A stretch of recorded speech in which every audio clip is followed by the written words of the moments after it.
Good afternoon दोस्तों। ये देखिए अंडे की कड़ी।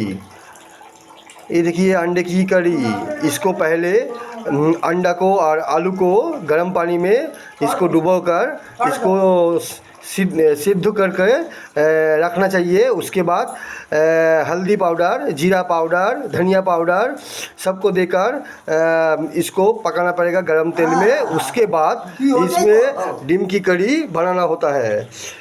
नमस्कार बंधुगण, আপনাদের সামনে রাখছি ডিমের ঝোল। আপনারা দেখতে পাচ্ছেন লাইভ তুলে ধরেছি আপনাদের সামনে ডিমের ঝোল। প্রথমে ডিম আলুকে সিদ্ধ করে আধা ঘন্টা এক পাশে রেখে তারপরে গরম তেলে হলুদ গুঁড়ো, লঙ্কার গুঁড়ো, জিরে গুঁড়ো দিয়ে একে ভালোভাবে মশলাটাকে কষিয়ে তারপরে ডিম এবং আলুকে ছেড়ে দেওয়ার পরে খানিকটা জল, গরম জল দিয়ে দেওয়ার পরে হয়ে যাবে আপনাদের সামনে ডিমের ঝোল। ডিমের ঝোল যদি আপনাদের ভালো লেগে থাকে लाइव शेयर कमेंट तीनों ही कीजिएगा दोस्तों। लाइव शेयर कमेंट तीनटे करते पारे बंधुगण। डिमेर जल, डिमेर झोल আপনারা পুরো মুফট ফ্রিতে আমার খাবার পেতে পারেন যদি ভালো লাগে থাকে। তো যদি ভালো লেগে থাকে ফ্রিতে মুফট খাবার পেতে পারেন। Tata, bye bye.